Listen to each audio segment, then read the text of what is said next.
Bonjour à tous et bienvenue sur le podcast de Senda et Charles. Et aujourd'hui, le sujet de la semaine est l'Église de la Scientologie, une secte pas comme les autres. Donc commençons tout de suite avec les origines de la secte. Donc l'Église de la Scientologie a été créée dans les années 1950, plus précisément 1954, un truc comme ça, aux États-Unis, par un écrivain. Il s'appelle Monsieur Hubbard. Monsieur Hubbard, lui, ce qu'il fait, c'est qu'il écrit de nombreux articles, des articles qui portent sur le bien-être mental. Donc, comment faire pour atteindre le bien-être mental. Et il va aller beaucoup plus loin dans des aspects psychologiques qui sortent de la terre. Bref, c'est vraiment quelque chose de spécial. Vous allez découvrir au fur et à mesure. Donc, aujourd'hui, la secte a évidemment évolué, mais elle a commencé en 1953 avec un premier établissement au New Jersey. Et voilà. Donc, passons tout de suite aux caractéristiques de la secte. Oui, les caractéristiques de la secte sont assez vastes. Par exemple, tous les adeptes suivent les enseignements de M. Hubbard, comme la dianétique, la méthode développée et appliquée pour atteindre le bien-être moral et mental. La scientologie considère tous les humains comme des êtres immortels, ayant oublié leur véritable nature. C'est assez spécial, on va en parler plus tard, ça s'appelle les Tétans.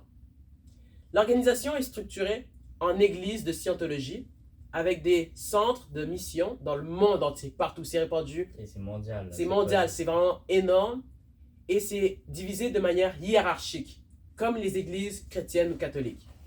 La scientologie a des aspects assez controversés, comme les coûts financiers vraiment élevés pour les adeptes pour rejoindre, et son statut juridique contesté, et finalement, son caractère secret entourant ses rituels et ses doctrines. On n'en connaît vraiment pas, on ne connaît rien sur ça. Donc, maintenant, on va passer aux croyances. Ouais, les croyances, je vais les commencer. Ouais. On va revenir aux tétans un peu. Les tétans, d'après eux, c'est que chaque être humain est un tétan. Un être spirituel immortel venant de l'espace galactique qui ont vécu à travers les humains et qui sont enchaînés avec les humains. C'est assez spécial, c'est des êtres des êtres célestes, exactement. Donc chaque personne a un tétan à l'intérieur de lui. Chaque personne a un tétan en lui et il va rester avec lui pendant tout au long de sa vie. Il va devenir un tétan quand il va atteindre l'éveil. Ensuite, il y a l'audition, comme les croyances. L'audition qui est un programme, une séance dans laquelle on va utiliser un appareil qu'ils ont inventé, qu'ils ont démocratisé, l'électromètre. C'est assez spécial, ça va mesurer les réponses émotionnelles de l'humain pour voir où sont tes problèmes, quels sont tes traumatismes du passé. C'est quoi le but de ça? Ouais, c'est ça, pour voir où sont tes problèmes, tes traumatismes du passé, Okay. pour après les réparer, pour mieux les voir. Okay. Ensuite, on a deux autres croyances encore. On a une croyance qui s'appelle le pont vers la liberté totale. Le pont vers la liberté totale, c'est un peu le processus par lequel tous les gens de la secte vont passer pour essayer d'atteindre cet éveil. Évidemment, on dit le mot éveil, mais en fait, quand on dit éveil, on veut dire la libération du tétan en nous. Ben, en nous, en ce que les gens disent. Et finalement, quand on parle des tétans, il y a un peu un background aux tétans. On appelle ça la xénologie. La xénologie, c'est une théorie qui est assez confidentielle dans la secte. On dit que les tétans, en fait, c'est des esprits qui viennent d'une autre planète et qui ont été exilés sur Terre par un dirigeant galactique nommé Xenu. Bon, c'est quand même fou. C'est un peu tiré par les cheveux, comme on peut croire, mais il y a des gens qui y croient. Il y a même Tom Cruise, un acteur de James Bond, qui est dans cette secte-là et qui doit probablement croire mais à cette est-ce que tu as dit, il y a combien d'adeptes dans le monde? Il y a environ 8 millions d'adeptes. Là. C'est pas une petite secte avec 900 gens qui croient que les pâtes et les boulettes spaghetti, c'est des dieux. C'est grand, c'est grand. Ouais. Donc, vu que c'est grand, il doit y avoir quelqu'un qui doit diriger cette secte-là. Merci. C'est qui dirige cette secte-là?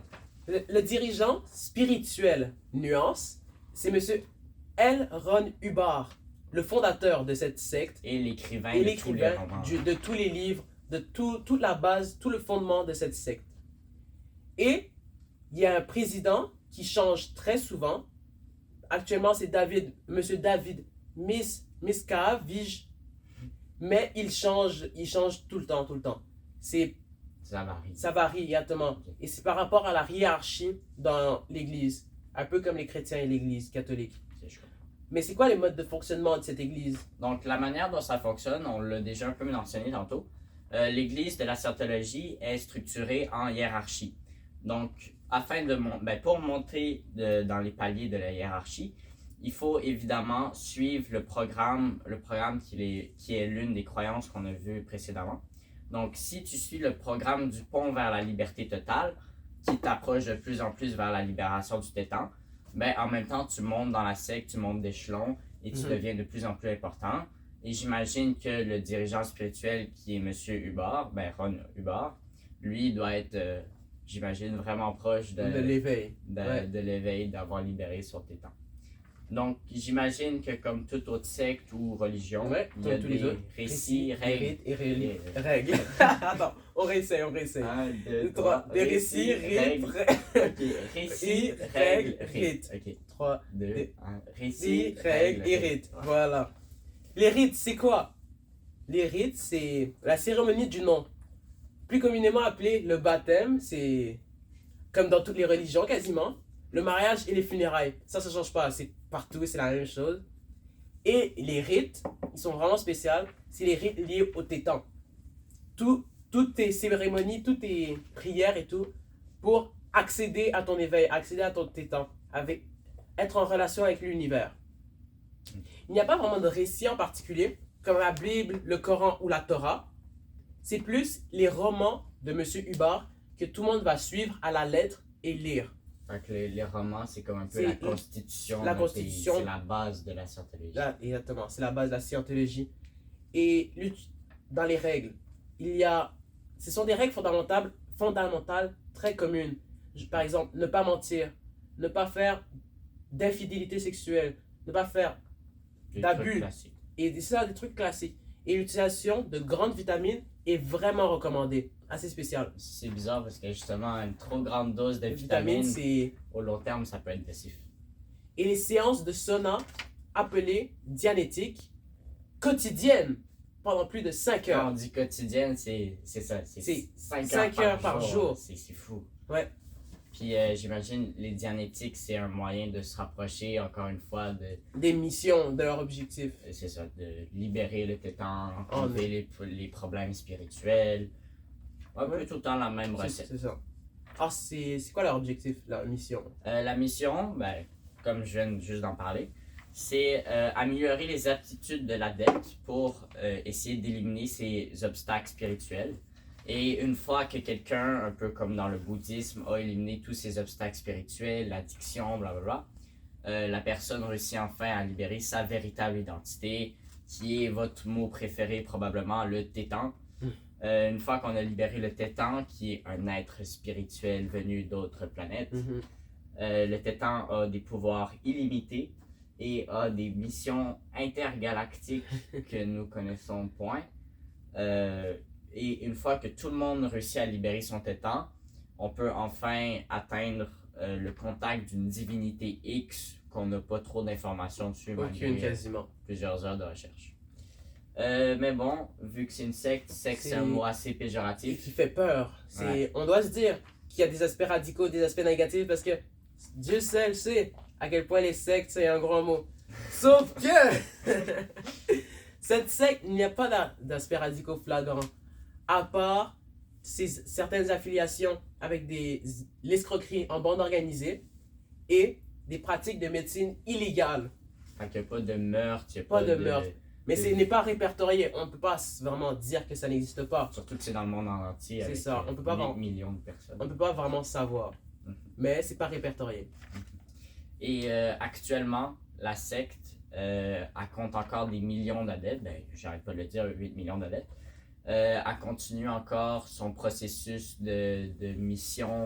Il y a encore des gens chaque année qui s'inscrivent, qui rentrent dans la secte de Scientologie. On en avait parlé un peu au début des gens qui ont essayé d'infiltrer la secte avec des affaires un peu bizarres.